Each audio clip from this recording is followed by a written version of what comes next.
ఇక రాజన్న సిరిసిల్ల జిల్లా ఎల్లారెడ్డిపేట మండలంలోని నారాయణపూర్ గ్రామంలో కార్డన్ సెర్చ్ నిర్వహించారు. ఎల్లారెడ్డిపేట మండలం నారాయణపూర్ గ్రామంలో పోలీసులు చేపట్టిన కార్డన్ సెర్చ్ తనిఖీల్లో జిల్లా ఎస్పీ పాల్గొన్నారు. ఈ సందర్భంగా ఆయన మాట్లాడుతూ ప్రజల భద్రత రక్షణ కోసమే నిర్బంధ తనిఖీలు నిర్వహిస్తున్నామని రాజన్న అన్నారు. గ్రామాన్ని చుట్టుముట్టి ప్రతి ఇళ్లను తనిఖీ చేసి కుటుంబ సభ్యుల వివరాలు, వాహనాలు ధృవీకరణ పత్రాలు పరిశీలించారని అన్నారు. ధృవీకరణ పత్రాలు లేని 12 వాహనాలను స్వాధీనం చేసుకున్నారు. అనంతరం కూడలిలో ప్రజలకి చట్టాలపై అవగాహన కల్పించారు. గల్ఫ్ నకిలీ ఏజెంట్స్ ని నమ్మి మోసపోవద్దని, ఎడారి దేశాలకి వెళ్లడానికి గుర్తింపు పొందిన గల్ఫ్ ఏజెంట్స్ ని ఆశ్రయించాలని సూచించారు.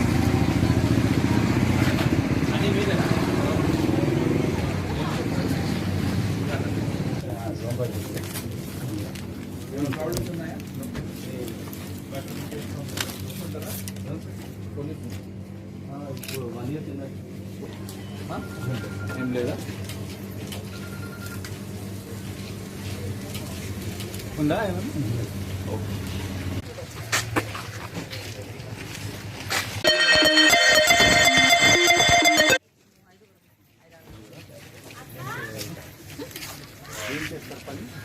ఏం బిల్డ్ చేస్తాను.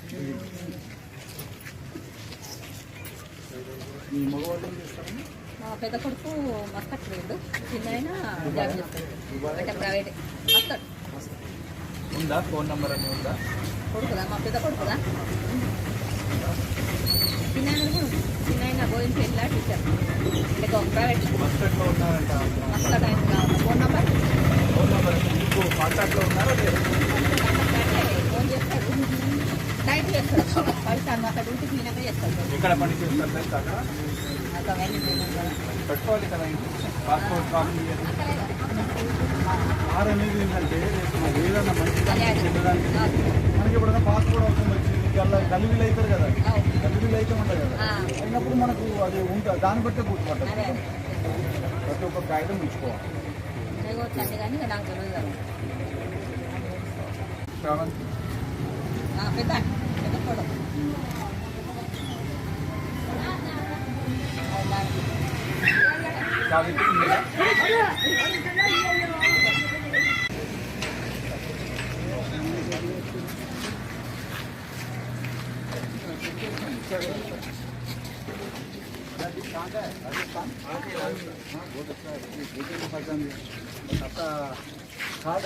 ఆధార్ కార్డ్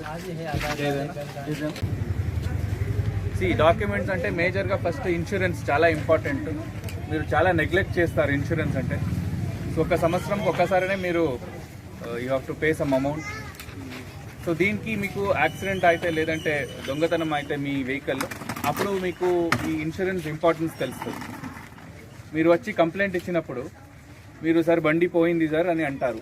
మీకు అదే ఇన్సూరెన్స్ ఉంటే మీకు ఇప్పుడు బండి పోయింటే లేదంటే యాక్సిడెంట్ అయి ఉంటే మెడికల్ ట్రీట్మెంట్ ఉండొచ్చు, లేదంటే వెహికల్ డ్యామేజ్ ఉండొచ్చు, ఇదన్నీ కవరేజ్ అవుతుంది. మీరు ఇది పెట్టకపోతే దాని తర్వాత ఎవరికైనా యాక్సిడెంట్ అయితే మీ పాకెట్ నుంచి, మీ చేతి నుంచి ఇవ్వాల్సింది వస్తుంది. సో ఇన్సూరెన్స్ ఒక సంవత్సరంలో ఒక 1000 రూపీసో 1500 రూపీసో ఉంటుంది. సో అందరూ మీరు చేసుకోవాలి అండ్ డాక్యుమెంట్స్ కరెక్ట్గా పెట్టుకోవాలి. చాలామంది సెకండ్ హ్యాండ్ బండి కొనుక్కున్నారు. సో దాంట్లో ఏమంటే ఆర్సీ ట్రాన్స్ఫర్ కాలేదు, ఇంకా పాత వాళ్ళ పేరు మీదనే ఉంది, లేదంటే మీరు వేరే వాళ్ళకి అమ్మారు. బట్ అప్పుడేమవుతుంది, వాళ్ళు యాక్సిడెంట్ చేస్తే మీ పేరు మీద వస్తుంది. సో మీరు ఎవరికైనా బండి అమ్మితే అది కూడా వాళ్ళ పేరుకి ట్రాన్స్ఫర్ చేయాలి, ఆర్సీ ట్రాన్స్ఫర్ చేయాలి. సో అట్లానే ఇంకొకటి ఇష్యూ గమనించాను. చాలామంది గల్ఫ్ వెళ్ళారు, వేరే కంట్రీస్కి వెళ్ళారు. బట్ వాళ్ళది ఫోన్ నంబరు, డీటెయిల్స్, ఎక్కడ పని చేస్తున్నారు, పాస్పోర్ట్ కాపీ, ఇదన్నీ చాలామంది దగ్గర లేవు. అక్కడ పర్టికులర్ పర్సన్ రెస్పాండ్ చేయకపోతే మీరు పోలీస్ స్టేషన్కి వచ్చినప్పుడు మీరు అతని అడ్రస్సు, ఏ కంపెనీలో పని చేస్తున్నాడు, ఫోన్ నంబరు, ఇదన్నీ ఇస్తే మనం హెల్ప్ చేయవచ్చు. మీరు అక్కడ ఎక్కడ పని చేస్తున్నారు తెలియదు అంటే అప్పుడు మనకు కూడా చాలా కష్టం అవుతుంది. సో ఇది అందరికీ చెప్పండి. అట్లానే ఎవరు గల్ఫ్